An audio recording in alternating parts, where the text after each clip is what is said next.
Como he dicho, estoy... Salam à tous et je suis très heureux de vous retrouver pour une nouvelle vidéo. Aujourd'hui, petit épisode de l'actu des Lions. On va revenir sur les dernières informations que l'on a pu entendre concernant le football marocain, avec notamment Brahim Diaz. On voit que ce dossier est en train de revenir justement à l'approche de cette CAN 2024. Il y a également la blessure de Mazraoui sur laquelle on va revenir. Et aussi la liste de Regragui où on commence à avoir un petit peu quelques réponses. On commence à voir un petit peu les joueurs qui vont être convoqués et pas convoqués. Donc on va un petit peu parler de tout ça dans cette vidéo. Mais juste avant qu'on commence justement avec celle-ci, je t'invite à t'abonner, à liker et à commenter cette vidéo. Et un très grand merci à l'ensemble des personnes qui feront ça. Premièrement, on va revenir sur la principale information de cet épisode de l'actu des Lions qui concerne Brahim Diaz. Alors on le savait, avant cette Coupe d'Afrique, ce dossier allait être de nouveau justement mis en avant. Et donc il y a pu avoir une incollade justement entre Abdé, donc Ezzalzouli, le joueur du Real de Betis, et Brahim Diaz, étant donné qu'ils se sont affrontés en Liga, en championnat. Il y avait un match entre le Real Madrid et le Real Betis. Et au final, au niveau de cette incollade, il y a des interprètes espagnols qui auraient entendu ce que Abdé a dit. Donc Abdé a dit « Ne tarde pas, nous t'attendons ». Et de l'autre côté, les interprètes espagnols n'auraient pas trouvé les réponses de Brahim Diaz. Donc c'est dommage. Mais pour moi, comme les deux joueurs s'entendaient bien, ils rigolaient, ils souriaient, honnêtement, ça sent bon. Ça veut dire que le joueur va vraiment prochainement rejoindre le Maroc. Mais par rapport à Brahim Diaz, ce qu'il faut savoir, c'est que ce qui le bloque actuellement justement et ce qui l'empêche de rejoindre notre équipe nationale, c'est principalement le Real Madrid. Parce que oui, le Real Madrid aura des matchs durant la CAN. Et encore une fois, on en revient toujours à la même discussion qui est que cette Coupe d'Afrique ne devrait pas se jouer en janvier. Elle devrait se jouer durant le mois d'août, durant le mois de juillet, pourquoi pas. Parce que là, honnêtement, à chaque fois, les joueurs, ils sont obligés de rendre des comptes à leur club pour venir en Coupe d'Afrique. Et ça, c'est pas normal. Brahim Diaz, logiquement, il devrait juste dire « je viens avec le Maroc » tranquillement. Et le Real, il n'a pas son mot à dire. Là, malheureusement, c'est pas comme ça que ça se passe. Et le joueur, lorsqu'il a pu se faire interviewer plusieurs fois, on lui a demandé l'Espagne ou le Maroc. À chaque fois, il répondait et il disait qu'il était simplement concentré sur le Real Madrid. Donc, como he dicho, estoy centrado en el Madrid. Le conozco desde hace mucho, le tengo un aprecio increíble. Si te llama Luis en la próxima lista. Estoy enfocado en el Madrid y todo lo bueno llega. Ça paraîtrait quand même assez culotté et surprenant de sa part qu'il rejoigne le Maroc alors qu'il a dit qu'il était concentré avec le Real. S'il est vraiment concentré à 100% avec le Real Madrid, alors à ce moment-là, il jouera 100% des matchs avec cette équipe. Donc concrètement, ce qu'il faut retenir, c'est que le joueur devra effectuer un choix entre le Maroc et le Real Madrid. Après, il n'a jamais caché son choix justement de rejoindre le Maroc pour jouer cette Coupe d'Afrique 2024 en Côte d'Ivoire. C'était vraiment ça le principal but. Parce que quel est l'intérêt pour lui de rejoindre le Maroc après cette compétition-là? Il n'y en a pas d'intérêt. Donc, moi j'ai envie de vous dire autant qu'il vienne avec nous dès maintenant, parce que voilà, l'intérêt est réciproque, j'ai envie de vous dire. Parce que Walid Regragui aussi a prévu justement d'inclure Brahim Diaz dans sa liste. Et donc forcément, si l'intérêt est réciproque, moi j'ai envie de vous dire, il a qu'à rejoindre notre équipe. Après peut-être que lorsqu'il va revenir avec le Real Madrid, il y aura peut-être quelques petits problèmes et il devra mettre peut-être un peu plus d'efforts pour justement regagner une place de remplaçant titulaire.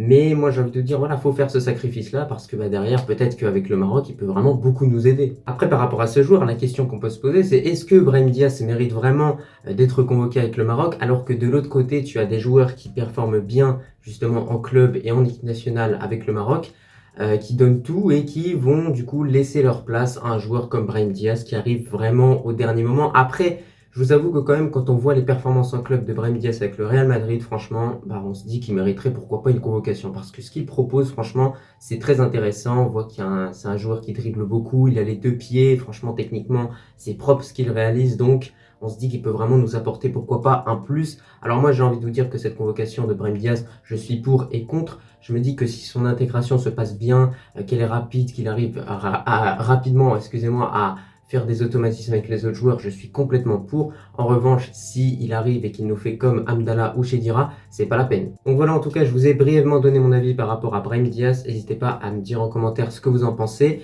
Maintenant, on va passer à la deuxième information de cet épisode de l'actu des Lions qui concerne Mazraoui qui est blessé et forfait pour cette CAN 2023. Alors, il y a certaines sources qui disent qu'il pourrait être disponible, mais quand même, moi, je pense que Walid Regragui ne va pas prendre de risque. Alors, on le sait d'office, notre défenseur gauche, ce sera Yahya Atiatallah. Le seul problème, c'est que depuis le début de la saison avec le Wydad, il a joué énormément de matchs à haute intensité, énormément de matchs qui étaient compliqués, qui en demandaient beaucoup physiquement. Donc, est-ce que Atiatallah ne va pas arriver fatigué pour cette CAN 2023?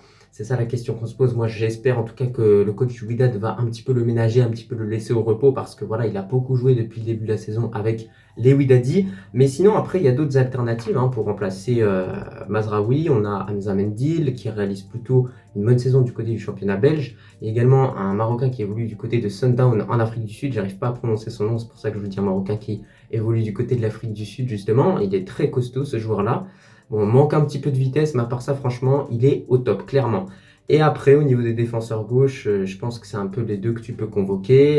Il y a aussi le jeune joueur du Real Madrid qui est marocain, aussi, qui peut être une option. Mais moi, je pense qu'honnêtement, il faudrait soit partir sur Hamza Mendil, soit le Marocain qui évolue du côté du championnat sud-africain. Je crois que j'ai oublié un défenseur gauche, n'hésitez pas à me le dire en commentaire. Mais quoi qu'il arrive, on va trouver une bonne alternative pour remplacer Mazraoui. Troisième information de cet épisode de l'Actu des Lions, franchement, elle n'est pas énorme celle-là. Le slogan de la Coupe du Monde 2030 sera Yella Bamos, donc ça fait plaisir franchement. Voilà, ce projet avance tranquillement. Quatrième information de cet épisode de l'Actu des Lions qui concerne la liste de Walid Regragui qui aurait apparemment un petit peu fuité. Et donc il y a déjà plusieurs joueurs qui ne seraient pas sélectionnés dans la liste finale pour la Côte d'Ivoire. On a tout simplement Achraf Dari, on a Reda Tagnaouti, on a Peder Benoun. Anas Zarouri, voilà plusieurs joueurs qu'on n'a pas vus depuis plusieurs mois, c'est plutôt logique. Walid Chedira ne devrait pas également figurer dans cette liste-là. Depuis le début de la saison, c'est compliqué avec son nouveau club. Il performe pas trop, donc voilà, c'est plutôt logique. De l'autre côté, Hamdallah, ça pourrait être le même cas de figure pour lui, même si quand même avec Al Ittihad, c'est un petit peu des performances irrégulières qu'il a. Parfois il marque pas. Mais moi, je pense pas qu'on verra d'Hamdallah ni de Chedira. Après, voilà, on verra. Mais pour moi, le trio de buteurs qu'on devrait avoir, logiquement, c'est Youssef En-Nesyri avec Tissou Dali et Ayoub El Kabi. En revanche, par rapport à cette liste, il y a une information qu'on a, c'est que Sofiane Boufal sera présent. Le joueur sera apte physiquement, sera prêt pour cette CAN 2023. Alors, est-ce qu'il aura son meilleur niveau? Ça, on ne sait pas, mais quoi qu'il arrive, il y a d'autres alternatives. Regardez Ismaël Sebari, les performances qu'il sort en ce moment. Regardez les performances d'Amin Adli également avec le Bayer Leverkusen. Il y a plein de joueurs, plein d'alternatives, franchement. Donc on n'a rien à dire, on ne doit pas se plaindre, on a un superbe effectif et franchement c'est incroyable. On finit ce petit épisode avec une dernière information qui concerne Youssef En-Nesyri qui est approché actuellement par l'AC Milan en vue du mercato hivernal. Alors moi je vous le dis, ça peut être une superbe idée pour ce joueur-là qui enchaîne les bonnes performances du côté du FC Séville, qui continue de marquer, mais ça pourrait vraiment lui permettre de franchir un palier parce que les Sévillans ont du mal depuis quelques années. Donc là voilà, du côté de la Serie A, il pourrait s'imposer, il pourrait revenir au top et surtout j'ai vu rarement des buteurs justement rejoindre la Serie A et ne pas réussir dans ce championnat-là. Bon écoutez, c'est un petit peu tout pour cet épisode de l'Actu des Lions. En tout cas, n'hésitez pas à me donner votre avis par rapport à toutes les informations que j'ai pu vous partager. Moi de mon côté, je suis plutôt content pour Brahim Diaz. Moi franchement, s'il vient pour la CAN 2023, ce serait très très bien. Mais après, quand même, moi je me dis qu'il y a des joueurs, ça fait plusieurs mois qu'ils travaillent très dur et que pourquoi pas, eux, ils mériteraient d'être convoqués tout simplement à sa place. Mais on verra ce que ça donnera en tout cas dans les prochaines semaines à venir. En tout cas, j'espère que cette vidéo t'a plu. Moi, je te remercie si tu l'as regardée dans son entièreté et je te dis tout simplement à la prochaine.